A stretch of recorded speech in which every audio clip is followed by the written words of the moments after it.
భద్రావతితో ఫోన్లో మాట్లాడుతూ రామరాజుకి దొరికిపోయిన శ్రీవల్లి, కలిసిపోయిన ధీరజ్ ప్రేమ, అసలిదంతా ఎలా జరిగిందనేది వీడియోని స్కిప్ చేయకుండా చివరి వరకు చూడండి. ఇల్లు ఇల్లాలు పిల్లలు అప్కమింగ్ ఎపిసోడ్స్లో ఏం జరగబోతుందో ముందుగా తెలుసుకోవాలి అనుకుంటే కింద కనిపిస్తున్న హైప్ బటన్ మీద క్లిక్ చేసి వీడియోని లైక్ చేసి ఛానల్ని సబ్స్క్రైబ్ చేసుకుని పక్కనే ఉన్న బెల్ సింబల్లో ఆల్ పై క్లిక్ చేయండి. వల్లి భద్రావతి వేసిన ప్లాన్ గురించి రామరాజు తెలుసుకోవాలి అని మీరు కూడా కోరుకుంటే కామెంట్లో ఎస్ అని టైప్ చేయండి. ఇంకా భద్రావతి అయితే వీళ్ళిద్దరినీ ఎక్కడ విడదీస్తుందో అని రామరాజు ముందు నుంచి భయపడుతూనే ఉన్నాడు కదా. సో ఎప్పుడైతే నర్మద వెళ్ళి ప్రేమతో మాట్లాడి ఇంటికి వస్తుందో రామరాజు నర్మదని అడుగుతాడు, ఏమైందమ్మా, ప్రేమని తీసుకురాలేదేంటి? ప్రేమ రానని చెప్పిందా లేక భద్రావతి పంపించనని చెప్పిందా అనగానే, లేదు మామయ్య, ప్రేమ మనసు చాలా గాయపడింది. ధీరజు ప్రేమకు చెప్పను అని మాటిచ్చాడంట. మాట తప్పి నిజాన్ని బయట పెట్టినందుకు ప్రేమ చాలా బాధపడుతుంది. అది అదునుగా తీసుకుని ఆ భద్రావతి వాళ్ళు కూడా ప్రేమ మనసును మార్చేశారు అని నా మనసు కనిపిస్తుంది అత్తయ్య, మావయ్య అని చెప్పనేసరికి, మరి ఇప్పుడు ఎలాగమ్మా అనగానే, అదే అర్థం కావట్లేదు మావయ్య. ఎన్నిసార్లు ఎంతెలా చెప్పినా కానీ వాడు నన్ను మోసం చేశాడు, నాకు ఇచ్చిన మాటను తప్పాడు. నేను లేకుండా ఉండడం ఏంటి? నిజంగా నన్ను ప్రేమించిన వాడైతే నాకు ఇచ్చిన మాటను ఎందుకు తప్పుతాడు? తప్పే అవకాశం ఉండదు కదా. వాడు నాకు ఇచ్చిన మాటను తప్పాడు అంటే నేనంటే వాడికి ఇష్టం లేనట్టే. నేను ఇష్టం లేకుండా వాడితో నేను కలిసి ఉండలేను అంటూ ఇంకా ప్రేమ మాట్లాడింది మామయ్య. కానీ మరొక 2-3 సార్లు తనతో మాట్లాడి ప్రయత్నం చేస్తాను. తనను ఖచ్చితంగా ఒప్పిస్తాను, ఒప్పించి ఇంటికి తీసుకొస్తాను మామయ్య అనగాని, చూడమ్మా నర్మద, నేను రాత్రి అదే చెప్పాను, ఇప్పుడు అదే చెప్తున్నాను. ఇష్టం ఉండడం, ఇష్టం లేకపోవడం, బలవంతంగా కట్టడం, ఏ పరిస్థితిలో కట్టిన తాడుకి విలువనివ్వాలి. 3 ముళ్ళ బంధానికి విలువనివ్వాలి. కలిసి ఉంటేనే వాళ్ళిద్దరూ సంతోషంగా ఉంటారు. ఆ భద్రావతి, ఆ సేనాపతి ఖచ్చితంగా ప్రేమ మనసును పూర్తిగా మార్చేస్తారు. అలా మార్చకుండా ఉండాలి అంటే ఖచ్చితంగా మనం మన ప్రేమను తెచ్చేసుకోవాలి అని చెప్పనేసరికి, అర్థమవుతుంది మామయ్య, నాకు మీరు చెప్పేది అర్థమవుతుంది. ఖచ్చితంగా నేను ప్రేమ మనసుని మార్చి ఇంటికి తీసుకొస్తాను అని చెప్పి ఇంకా నర్మద అయితే అనేసరికి, సరే పదమ్మ భోజనం చేద్దాము అని అందరూ కూడా లోపలికి వెళ్ళి భోజనం చేస్తారు. చేసేసరికి ఇంకా ఎవరి పనుల్లో వాళ్ళు వెళ్ళిపోతారు. వల్లి మాత్రం గడ్డలోకి వెళ్ళిపోయి తెగ సంబరపడిపోతూ ఉంటుంది. ప్రేమ మనసుని ఆ భద్రావతి గారాలు మార్చేశారన్నమాట. అయితే ఇంకెప్పటికీ ప్రేమ రాదు. ప్రేమ ఇంట్లో అడుగు పెట్టక ముందే దీన్ని కూడా ఇంటి నుంచి బయటకి పంపించేస్తాను. వీళ్ళ కాపురం కూడా చెడిపోయేటట్టు చేస్తాను. నా కాపురం చెడగొట్టిన వీళ్ళని నేను ఎందుకు ఇంత సంతోషంగా ఉండనిస్తాను? వీళ్ళు మాత్రం ఎట్టి పరిస్థితుల్లోనూ సంతోషంగా ఉండకూడదు. నా బాని నా నుంచి దూరం చేసిన వీళ్ళిద్దరూ మాత్రం సంతోషంగా కాపురం చేసుకుంటారా? అది నేను చూసి సంబరపడిపోవాలా? చేసుకోవే ఇప్పుడు కాపురం. పొట్టి మిరపకాయ ఆ ఇంట్లో పడి ఏడు, నువ్వు ఇక్కడ పడి ఏడవరా? తొందరలోనే మీ స్థాయిలోకే మీ అన్నయ్య సాగరు, అలాగే ప్రేమ దగ్గరికి ఈ నర్మద ఇద్దరు కూడా పుట్టింటికి వెళ్తారు. ఈ ఇంట్లో ఏకైక మహారాణిని నేనొక్కదాన్నే, పెద్ద కోడల్ని కాదు, రామరాజు గారి ఏకైక కోడల్ని నేనొక్కదాన్నే ఈ ఇంటిని పాలిస్తాను అని చెప్పి ఇంకా వల్లి తెగ సంబరపడిపోతూ ఉంటుంది. సంబరపడిపోతూ ఉండేసరికి ఇంకా ప్రేమను కాస్త లోపలే ఉంటుంది కదా, ప్రేమ గదిలో కూర్చుని బాధపడుతూ ఉంటుంది. ఇంకప్పుడే ప్రేమ దగ్గరికి విశ్వ వెళ్తాడు. ఎందుకే ఇలాంటి పిచ్చి పని చేసావా అనగాని, నేనేం చేశానురా అనగాని, వాడేదో కోపంలో బావేదో చెప్తే మాత్రం నువ్వు ఇంత కోపంగా వచ్చేయాలా అనగాని, ఏం మాట్లాడుతున్నావురా? నా గతం గురించి వాడు చెప్పాడు అనగానే, గతంలో నువ్వు ప్రేమించడం తప్పు కాదు కానీ ఇప్పుడు వాడు బయట పెట్టడం తప్ప? అక్కడ ఎంత గొడవ అయిందో తెలుసా? నాన్న చిన్నత్తని ఎన్ని మాటలు అన్నాడో తెలుసా? వాళ్ళ కుటుంబాన్ని ఎంతలా కించపరిచాడో తెలుసా? అవేమీ నీకు తెలీదు. కేవలం ధీరజ్ బయట పెట్టాడు అని మాత్రమే ఆలోచిస్తున్నావు తప్ప ధీరజు బయట పెట్టాడు అని అదే థాట్తో ఉన్నావే తప్ప అసలు అక్కడ ఏం జరుగుంటుంది? నీకు మాటిచ్చిన వాడు చెప్పను అని చెప్పిన వాడు నీకు మాటిచ్చి మరి ఎందుకు దాటాడు? ఎందుకు దాటాల్సిన పరిస్థితి వచ్చింది? కొంచెం కాకపోతే కొంచెమైనా ఆలోచించవా? అసలు దాని గురించి ఆలోచన వచ్చిందా నీకు అని చెప్పనేసరికి ఏం మాట్లాడుతున్నావురా అనగాని, ఓసి పిచ్చిదానా, నువ్వే నీ చేతులారా నీ కాపురాన్ని నాశనం చేసుకుంటున్నావే. ధీరజ్ లాంటి వాడైతే వెనక ముందు ఆలోచించకుండా నీ మెల్లో తాళి కట్టుండొచ్చు. అదే నాలాంటి వాడైతే ఆలోచించేవాడే. ఆ వాడికి నాకు అదే తేడా. అది నీకు అర్థం కావట్లేదు. అత్త వాళ్ళు ఏదో చెప్పారని చెప్పి నువ్వు అత్త వాళ్ళ మాట పట్టుకుని నువ్వు అక్కడి నుంచి వచ్చేసావు. వాడు ఏదో కోపంలో అన్నాడు. ధీరజు నిన్ను ఇష్టం లేకుండా పెళ్లి చేసుకున్నా నిన్ను కళ్ళల్లో పెట్టుకుని చూసుకోలేదా? ఎన్నోసార్లు నువ్వు ఈ నిజాన్ని బయట పెట్టడానికి ప్రయత్నం చేశావు కదా. అప్పుడే నా మనసుకు అనిపించింది ఏదో విషయం ఉంది మీ ఇద్దరి మధ్యలో అని చెప్పి. కానీ అదేం విషయం అనేది నాకు తెలియదు కదా. సో ఏదో అయ్యుంటుందిలే అనుకున్నాను, కానీ ఇంత పెద్ద రహస్యం అని నేను అనుకోలేదు. ఇలాంటి విషయాన్ని ఇన్ని రోజులు దాచిపెట్టిన వాడు ఈ రోజు ఎందుకు బయట పెట్టాడో అని నువ్వు ఎందుకు ఆలోచించలేకపోతున్నావు? కొంచెం ఆలోచించు, బాగుంటుంది. ఇక్కడ ఏదో కుట్ర జరిగిందని నా మనసు కనిపిస్తుంది అని చెప్పి విశ్వ కాస్త ప్రేమకు చెప్తాడు. చెప్పేసరికి ప్రేమ ఆలోచనలో పడుతుంది. ఇన్ని రోజులు ధీరజ్ బయట పెట్టిన వాడు ఇప్పుడు ఎందుకు బయట పెట్టాడు? బయట పెట్టే సిచ్యువేషన్స్ ఏం వచ్చాయి? ఆ సిచ్యువేషన్స్ వల్లే బయట పెట్టుండొచ్చు కదా అన్న మైండ్, ఆ థాట్ తన మనసులోకి అయితే వస్తుంది ప్రేమకు. ప్రేమ ధీరజ్ గురించి ఆలోచిస్తూ నేను చేసింది కరెక్టా తప్పా, అసలు నేను నా ఆలోచన విధానం కరెక్టేనా, నేను ఆలోచించింది నిజమేనా, కరెక్ట్గానే ఆలోచించానా అంటూ ఇంకా అలానే ఆలోచించుకుంటూ గదిలోనే ఉండిపోతుంది ప్రేమ. ఇంకిక్కడ వల్లి ఒకతే ఉంటుంది.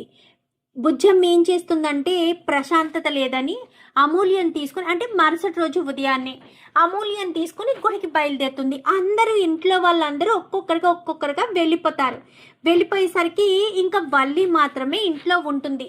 సో వల్లి మాత్రం ఉండేసరికి రామరాజు కూడా చందుతో పాటు రైస్ మిల్కి బయలుదేరి వెళ్ళిపోయాడు కాబట్టి ఇంట్లో ఎవరూ లేరని తెగ సంబరపడిపోతూ ఓ పాటలు పెట్టుకుని డ్యాన్సులు చేస్తూ ఉంటుంది. అదే సమయానికి భద్రావతి కాస్త వల్లికి ఫోన్ చేస్తుంది. రామరాజు రైస్ మిల్కి వెళ్ళాడు కదా, వెళ్ళిన వాడు క్యాష్ బ్యాగ్ ఇంటి దగ్గర మర్చిపోతాడు. వెళ్తూనే చందునంటాడు, రేపు పెద్దోడా నువ్వు వెళ్ళిపో, నేను వెనకాల వస్తాను, లేదా నువ్వు మధ్యాహ్నం వస్తావు కదా అప్పుడు వస్తాను. ఇంకా నేను ఇప్పుడు క్యాష్ బ్యాగ్ లేని అక్కడికి వచ్చి ఏం చేస్తాను, నేను ఇంటికి నడిచి వెళ్ళిపోతాను అనగానే, ఎందుకు నాన్న నేను డ్రాప్ చేస్తాను కదా అనగానే, లేదురా ఈ మధ్య వాకింగ్కి కూడా వెళ్ళడం లేదు, మనసు బాగోక వాకింగ్కి వెళ్తే సరిపోయేది, వెళ్ళట్లేదు కదా, ఇక్కడి నుంచి దగ్గరే కదా నడిచి వెళ్ళిపోతాను అనేసరికి సరేనన్నా అని చెప్పి ఇంకా చందు వెళ్ళిపోతాడు. ఈ రామరాజు నడుచుకుంటూ వస్తూ ఉండేసరికి ఈ మైకంలో, ఈ ఫోన్ మాట్లాడే మైకంలో గేట్ తీసిన సౌండ్ కూడా వినిపించదు అమ్మాయి గారికి. ఇంకా స్పీకర్ పెట్టుకుని, అంటే నార్మల్గా చౌదేరే పెట్టుకుంటుంది, తింటూ ఉండడానికి అభ్యంతరంగా అనిపిస్తుంది. అంటే ఒక చేత్తో తినాలి కదా, ఇంకో చేత్తో గిన్నె పట్టుకోవాలి కదా. ఇప్పుడు చెవి దగ్గర ఫోన్ పెట్టుకోవాలంటే ఒక చెయ్యి చెవి దగ్గర పట్టుకోవడానికి ఉండిపోవాలి కదా. ఆవిడ గారు తినడానికి కుదరడం లేదని ఫోన్ కాస్త స్పీకర్లో పెట్టి పక్కన పెట్టి, మొత్తానికైతే అనుకున్నది సాధించేశారు కదా అంటూ మాట్లాడేసరికి అప్పుడే రామరాజు గుమ్మలో అడుగు పెడతాడు. అనుకున్నది సాధించడం ఏంటి అనుకుంటూ ఎక్కడ నుంచి వస్తున్నాయి ఈ మాటలు అని ఇంకా ఆ మాటలు వైపు, అంటే వల్లి తన బెడ్రూమ్లో డోర్లు ఓపెన్ చేసే కదా పెట్టుకుని మాట్లాడుతుంది. సో అక్కడ నిలబడతాడు డోర్ పక్కన. నిలబడేసరికి ఇదంతా నువ్వు నాకు ఇచ్చిన సలహాయే శ్రీవల్లి, నువ్వే కనుక నాకు ఆ రోజు ప్రేమ ధీరజులు ఇద్దరు బలవంతంగా పెళ్లి చేసుకున్నారనే వీడియో చూపించకపోయి ఉంటే నేను నిజంగా ఇద్దరు ప్రేమించే పెళ్లి చేసుకున్నారా అనుకునేదాన్ని. కానీ నువ్వు నాకు ఆ వీడియో చూపించడంతో పాటు ప్రేమను ధీరజ్ని విడదీసేయడానికి అసలు అయిన అస్త్రం ఏంటనేది నువ్వు నాకు ఆ ప్లాన్ని చెప్పావు. నువ్వు చెప్పిన ప్లాన్ ప్రకారం వెళ్ళడం వల్ల ధీరజ్ నోటితోనే ధీరజే ప్రేమని వెళ్ళిపోమని చెప్పాడు. సో ప్రేమ అహం కొద్దీ ఈగో కొద్దీ ఇంటికి వచ్చేసింది. ఇంకా వీళ్ళని శాశ్వతంగా విడదీసేస్తే ఏ గొడవ ఉండదు అనగానే, అయితే వెంటనే ప్రేమకు ఒక మంచి సంబంధం చూసి పెళ్లి చేసేయండి, ఎలాంటి ఇబ్బంది ఉండదు, శాశ్వతంగా విడిపోతారు అనేసరికి నేను అదే చెప్తున్నాను. కాదు, నా తమ్ముడు అదే చెప్తున్నాడు, కానీ ఇప్పుడిప్పుడే కదా, ఒక 2 రోజులు అయ్యిందంతే, ఒక వారం 10 రోజుల తర్వాత పెళ్లి చూపులని, తన మెడలో మంగళసూత్రాలు తీసేయడమని ఇవన్నీ చేస్తే జాయిగా జరిగిన బాధని మర్చిపోతుంది అని చెప్పి ఇంకా ఇద్దరు మాట్లాడుకునేసరికి, ఏంటి ఇదంతా కలిసి వీళ్ళిద్దరూ చేసిన పని వల్ల నా కొడుకు కోడలు అన్యాయం అయిపోయారా అని చెప్పి ఇంకా రామరాజు కాస్త వల్లి అంటూ గట్టిగా పిలుస్తాడు. మంచం మీద పడుకొని తింటూ ఉంది కదా వల్లి, ఒక్కసారిగా తులిక్కి పడి లేచి నిలబడేసరికి రామరాజు గుమ్మం దగ్గర ఉంటాడు. ఏంటి, ఏం మాట్లాడవేంటి? అటు నుంచి భద్రావతి మాట్లాడుతూ ఉంటుంది. వెంటనే భద్రావతి ఫోన్ కట్ చేసేస్తుంది వల్లి. అయితే ఇంకా 2 అడుగుల్లో వల్లి దగ్గరికి వెళ్ళి వల్లి ఆ చెంప ఈ చెంప వాయగొడతాడు. అసలు నువ్వు ఏమనుకుంటున్నావే? వెనక ముందు ఎలాంటి పిచ్చ పని చేస్తావా? నువ్వు ఇంటి కోడలివే కదా, ఇంటి కోడలు అయ్యుండి ఎలాంటి పిచ్చి పని చేయడానికి నీకు సిగ్గనిపించట్లేదా? ఆ భద్రావతితో కలిసి నా కొడుకు కోడల్ని విడదీస్తావా?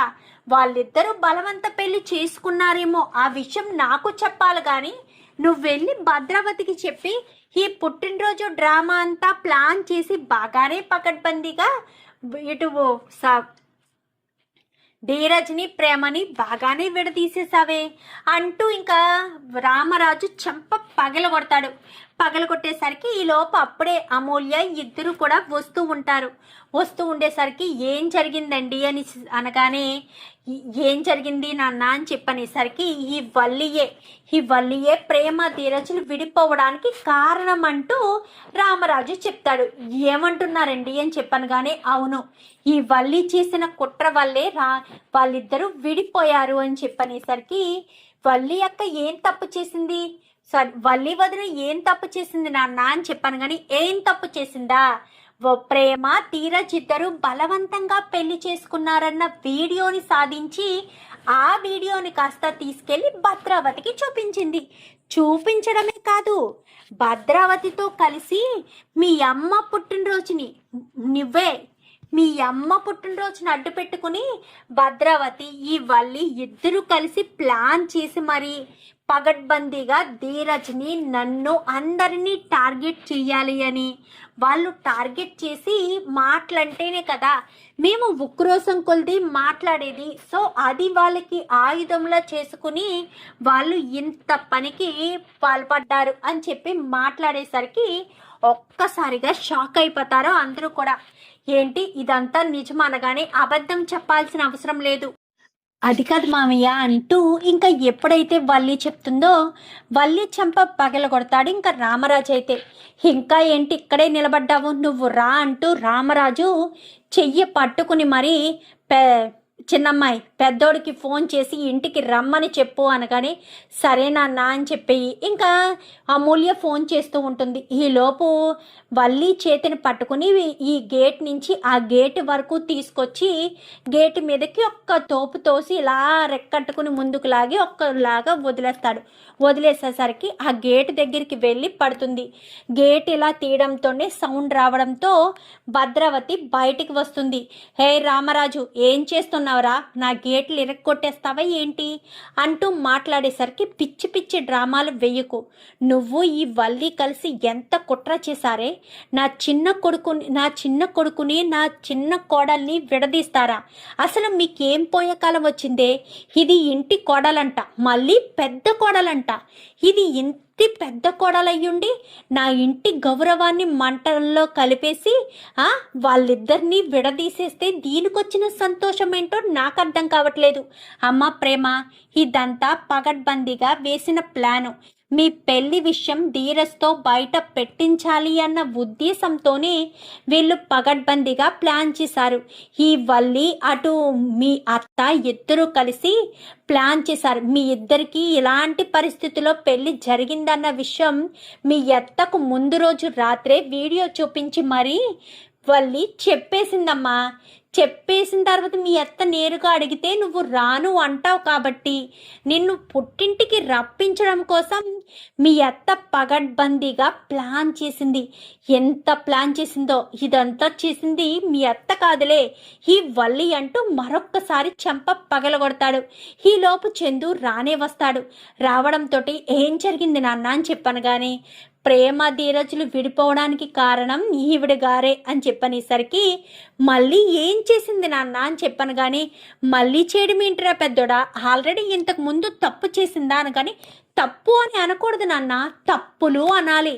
మేడం గారు చేసింది తప్పు ఒకటా రెండా, వేళ్ళల్లో వేళ్ళు మీద లెక్క పెట్టచ్చు. ఆ తప్పులన్నీ చేయడం వల్లే దాన్ని నేను దూరం పెట్టాను. ఇప్పుడే పెంట పని చేసింది అని చెప్పాను కానీ ఆ భద్రావతితో చేతులు కలిపి ఏకంగా ప్రేమను ధీరజ్ని శాశ్వతంగా విడదీసేసింది. ప్రేమకు ధీరజ్ అంటే అసహ్యం కలిగేటట్టుగా మొత్తం ప్లాన్ చేశారు. ప్రేమ ధీరజ్ శాశ్వతంగా విడిపోవడానికి ఇదంతా చేశారా అంటూ మాట్లాడేసరికి ఒక్కసారిగా చందు షాక్ అయిపోతాడు. నమ్మలేకపోతున్నాను రా అని చెప్పనేసరికి ఒక్కసారి ఆ వీడియో చూపించు తిరుపతి అంటూ మాట్లాడడంతో ఇంకా అక్కడ మాట్లాడే వీడియో ఫోన్ మాట్లాడినప్పుడు చిన్న బిట్టు తీస్తాడు. ఆ వీడియో చూపించేసరికి ఆ వీడియోలో ఉన్న వాయిస్ అంతా వినడంతో చందు అప్పుడు అర్థం చేసుకుంటాడు. మామూలుగానే తండ్రి అంటే నమ్మకం. ఏదైనా ఒక పని చెప్తే ఆ పని తండ్రి కోసం ఎంత కష్టమైనా చేయడానికి వెనకాడడు ధీరజు. అలాంటిది అక్కడ ధీరజుని వాళ్ళ అమ్మని వాళ్ళ నాన్నని అందరినీ కించపరిచేటట్టుగా మాట్లాడితేనే కదా ధీరజు అసలు విషయం బయట పెడతాడని రెచ్చగొట్టారమ్మా. నిన్ను ధీరజ్ని విడదీయడం కోసమే కావాలని ధీరజ్ని రెచ్చగొట్టారమ్మా. అది నువ్వు అర్థం చేసుకోకుండా ధీరజ్ని తప్పు పట్టి ధీరజ్ తప్పు చేశాడని నిన్ను మోసం చేశాడని నువ్వు బాధపడుతూ ధీరజ్ని వదిలేసి వచ్చేసావు. ఇప్పుడు మీ అత్త ఈ వల్లి ఇద్దరూ వేసిన ప్లాన్ ప్రకారం నువ్వు విడిపోయి వచ్చేసావు. అప్పుడు నువ్వు వీళ్ళ ప్లాన్ని గెలిపించిన దాన్ని అయ్యావు తప్ప నీ ప్రేమని గెలిపించుకున్న దానివి అవ్వలేదు. ధీరజ్ కోపంలో ఏదో చెప్పాడు, నువ్వు చేసిందే కదా చెప్పాడు. చెప్పను అని మాట ఇచ్చిన వాడు చెప్పాడు అంటే వాడికి అక్కడ ఎలాంటి సిచ్యువేషన్ వచ్చిందో అనేది నువ్వు తెలుసుకోవాలమ్మా. తెలుసుకోకుండా నువ్వు ఎలాంటి పని చేయడం వల్ల చూడు ఎంత పెద్ద ప్రాబ్లం వచ్చిందో అని చెప్పి మాట్లాడేసరికి ఐఎమ్ రియల్లీ సారీ మామయ్య అని చెప్పాను. కానీ నువ్వు నాకు క్షమాపణ చెప్పాల్సిన అవసరం లేదు. వాడికి క్షమాపణ చెప్తే వాడే నిన్ను బయటకు తీసుకొస్తాడు. ఏదొకటి చేసైనా సరే తీసుకొస్తాడు. చూడు ప్రేమ, ఎగోలుకు పోతే కాపరాలు చెడిపోతాయి.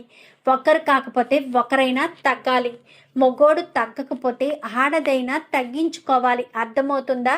అది గుర్తుపెట్టుకో. లేదంటే మాత్రం చాలా కష్టం, కాపురాలు చెడిపోతాయి అని చెప్పనేసరికి అంటే నేను మళ్ళీ మీ అబ్బాయిని నమ్మి ఆ ఇంట్లో అడుగు పెట్టమంటున్నారా మామయ్య అని చెప్పాను. కానీ అడుగు పెడితే నీ అడుగు కందకుండా చూసుకుంటాడని మాత్రం చెప్పను. కానీ నీ కళ్ళల్లో కన్నీళ్లు రాకుండా చూసుకుంటాడు అని నేను హామీ ఇస్తున్నాను అని చెప్పనేసరికి ఈలోపు ధీరజ్ వస్తాడు.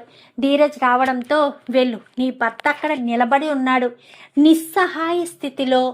తన భార్య తనని వదిలి వెళ్ళిపోతే ఆ నరకం ఎలా ఉంటుందో తను ఇప్పటికే అనుభవించాడు. అర్థం చేసుకుని వాడిని క్షమిస్తావో లేక వాడి నిన్ను క్షమిస్తాడో, ఎవరికెవరు క్షమాపణలు చెప్పుకుంటారో మాకైతే తెలీదు. కానీ మళ్ళీ మీ ఇద్దరు ఒకటవ్వాలి అని చెప్పనేసరికి ఇంకా ఇద్దరు కూడా హత్తుకుని లోపలికి వస్తూ ఉంటారు. ఇంకా వల్లి అయితే అక్కడే ఆగు అని చెప్పి చందు అంటాడు. అనేసరికి నువ్వు ఇంట్లో ఎందుకు అడుగు పెడుతున్నావు? నీకు నేను ఆ రోజే చెప్పాను, నా ఇంట్లో అడుగు పెట్టి పిచ్చి పిచ్చి డ్రామాలు వేసావంటే మాత్రం మర్యాదగా ఉండదని నేను ఆ రోజే చెప్పాను. అయినా సరే మారాను బావా, ఏం చేయను అని చెప్పి ఎంతో అన్యోన్యంగా ఎంతో ప్రేమగా ఇంటికి చిన్న కోడలు చిన్న కొడుకు హ్యాపీగా ఉంటే చూసి తట్టుకోలేక ఎలాంటి పిచ్చి పని చేస్తావా? అసలు నువ్వు మనిషివేనా? మనిషి జాతికి చెందిన దానివేనా? ఎంత క్రూరంగా ఎంత దారుణంగా ఎవరైనా ఆలోచిస్తారా? అసలు నిన్ను ఏం అనాలో ఏం చెయ్యాలో కూడా అర్థం కావట్లేదు. చిచి అంటూ ఇంకా మెడ పట్టి బయటకు గెంటేస్తాడు. అది కాదు బా, అది కాదు బా, ఇదంతా నీకోసమే బావా అని. కానీ నా కోసం నువ్వు చేయడం ఏంటి? నా కోసం చేయడం కోసం నా తమ్ముడు కాపురాన్ని చెడగొట్టాలా? అది కూడా నా కోసమేనా? ఎందుకు ఎందుకు ఇవన్నీ? ఎందుకు ఈ పిచ్చి పనులు? అర్థం కాదా చెప్తుంటేని అని చెప్పి ఇంకా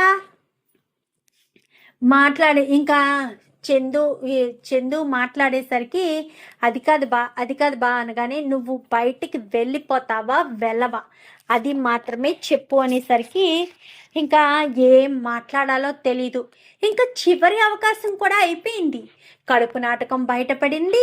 ఏదో నూతులో అందరూ చూస్తుండగానే దూకేడా వాళ్ళు కాపాడడం అంతవరకు ఓకే. ఇంకా ఈ విషయం బయట పడిన తర్వాత కూడా ఇంకా ఇంకా ఇంకా తప్పు పట్టాలని ఇంకా వాళ్ళని విడదీయాలని చూస్తున్నావు చూడు. నీ మైండ్ సెన్స్ మారాలి. వెళ్ళిపో ప్రేమ, వెళ్ళిపోవల్లి. నువ్వు నా లైఫ్లోంచి శాశ్వతంగా వెళ్ళిపో. నువ్వు నా లైఫ్లో ఉండవలసిన అవసరం లేదు. నాకు నా ఫ్యామిలీ చాలు. నీ గురించి నేను పిచ్చోడిని అయిపోతాను అనుకుంటున్నావేమో. మోసం చేసిన ఒక మోసగత్తి వల్ల నేనెందుకు పిచ్చోడిని అవుతాను? పిచ్చోడిని అవ్వాల్సిన అవసరం లేదు. నువ్వు చూపించిన ప్రేమ కంటే నువ్వు ఎంత మోసం చేశావు అన్న విషయాన్ని తట్టుకోలేకపోతున్నాను. ఎప్పటికీ నువ్వు కడుపు నాటకం, అది నాటకం, ఇది నాటకము, నా చెల్లెలి జీవితం నాశనం చేయడం ఇన్ని జరిగిన తర్వాత ఇంకా ఇంకా నిన్ను ఎందుకు భరిస్తున్నానో తెలుసా? ఇంకా ఇంకా నిన్ను ఎందుకు నాతో ఉండనిచ్చానో తెలుసా? కేవలం మా నాన్న కోసం. అలాంటిది మా నాన్నే నిన్ను అసహించుకునే స్థితికి వచ్చావు కదే. మా నాన్న నిన్ను అసహించుకునే స్టేజ్కి వచ్చి నా తమ్ముడు నా మరదల కాపురం చెడగొడతావా? ఆ ఎదురింటి వాళ్ళతో చేతులు కలిపి వద్దు నాన్న, ఇలాంటిది మన ఇంటి కోడలుగా ఉండడానికి వీల్లేదు. నాకు దీనితో విడాకులు కావాలి.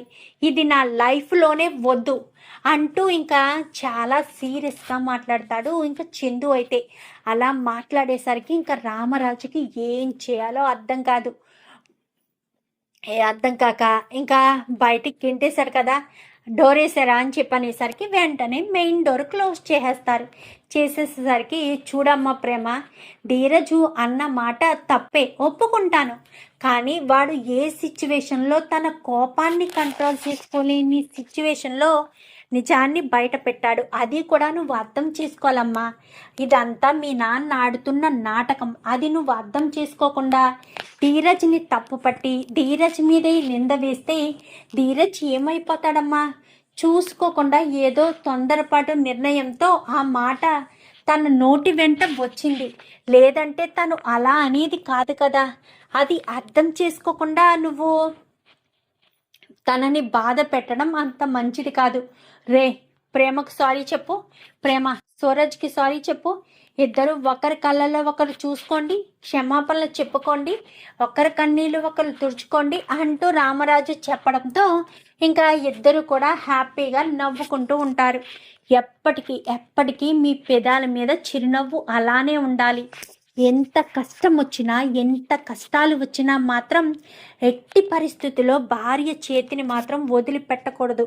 అది అర్థమవుతుందా నీకు అని చెప్పనేసరికి సరే, నేను ఇంకెప్పటికీ కూడా వదిలిపెట్టను, సరేనా?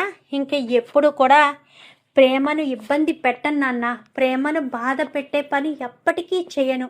ఐఎమ్ సారీ ప్రేమ, నిన్ను ఇంకెప్పటికీ బాధ పెట్టను అని చెప్పి ధీరజ్ కాస్త ప్రేమ చేతిలో చెయ్యి వేసి ప్రేమని గుండెలకి హత్తుకుంటాడు. అందరూ కూడా అది చూసి క్లాప్స్ కొట్టి మీరిద్దరూ మళ్ళీ ఇలా కలవడం నాకు ఎంతో ఆనందదాయకంగా ఉంది అని చెప్పనేసరికి ఈ శుభ సందర్భంలో మీరు అమ్మని కూడా క్షమించాలి నాన్న అని చెప్పనగానే దాన్ని నేను క్షమించను, అదో రాక్షసి, నన్ను వదులుతుంది అనుకుంటున్నావా? క్షమించినా క్షమించకపోయినా ప్రతి క్షణం బెల్లం చుట్టూ ఈగలు తిరుగుతున్నట్టుగా అది నా చుట్టూ తిరుగుతూనే ఉంటుంది. మీ అమ్మకు నేనంటే ప్రాణం అన్న విషయం నాకు తెలుసురా అంటూ రామరాజు అంటాడు. చూద్దాం మరి రాబోయే ఎపిసోడ్స్లో ఈ రకంగానే జరిగి ప్రేమ ధీరజులు మళ్ళీ కలిసి రామరాజు ఈ వల్లికి అటు భద్రావతికి పిచ్చ షాక్ ఇవ్వాలని మీరు కూడా కోరుకుంటే కామెంట్లో శ్రీవల్లి అని టైప్ చేయండి. Thank you for watching.